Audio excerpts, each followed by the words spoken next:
اعوذ بالله من الشیطان الرجیم. بسم الله الرحمن الرحیم.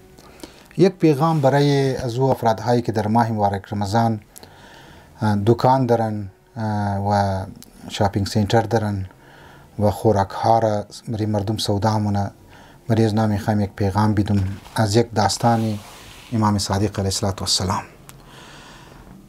انسان وقتی که تعلیمات اسلامی را توق منه، هیچ جایی کدام بد نیست که انسان امروز که اگر پیسه کمایی کرد برای فردای خود کم پیسه بیل بچت داشته باشه که برای مبادای روز که یعنی روزی مبادا که خطرناک صورتحال ممکنه بگیره، بیماری، ناجوری، گرسنگی و آرسی وغیره، انسان میتونه پسنداز کنه، انسان میتونه بچت کنه پیسه خوره.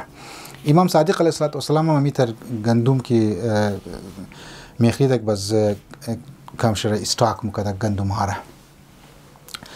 باز یک دفعه دید که در منی بازار گندم کمبودی گندم است، گندم شارت شده، ذخیره اندوزا بوده یا قحطی هم ده بودک.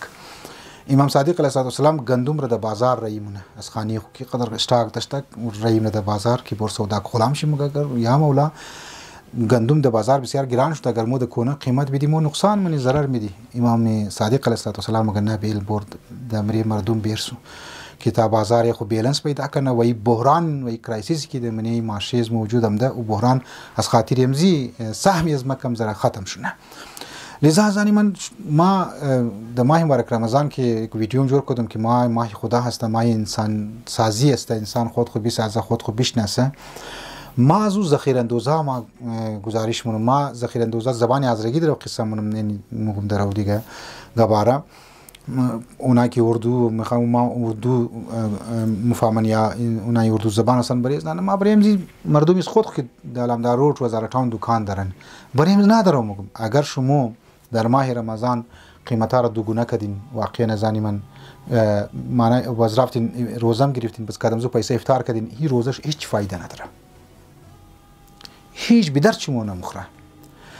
کوشش کنین نزانی من او چیزی که دمنی در ماه مبارک رمضان از قبل از ماه مبارک رمضان استاک داشتین در ماه رمضان بورکین مردم بدین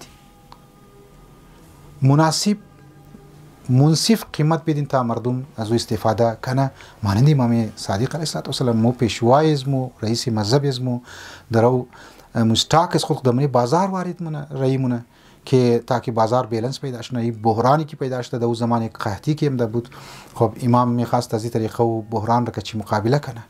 مو من حیث قوم من حیث ازی که یک پیروکارهای از او افرادهای است که قربانی میدادن برای جامعه و برای معاشره و برای سوسایتی، موضوع هستی زنی من حیث یک پیروکارهای از این بزرگوارها مو باید از نا الگو بگیریم، مو باید نمونه از مو نباشه، ایدئال از مو نباشه دیگه. امیدوارم دکاندارها و اونهایی که راشن ماشن سودا میکنن اونها قیمتی مناسب و با انصاف را به مردم که است بده تا مردم زجر ننگرنه، تا مردم مشکلات که است ننگر نزول به خود دکاندارام که است طرفی کمال موره زنی من طرفی خدا موره اهل بیت شی خوش است، امام زمان شی خوش است. پروردگار عالم مور توفیق بده که خدایا دهی ماه مبارک رمضان که پیش است مو شما بتنی خود انسانی واقعی جور کنی.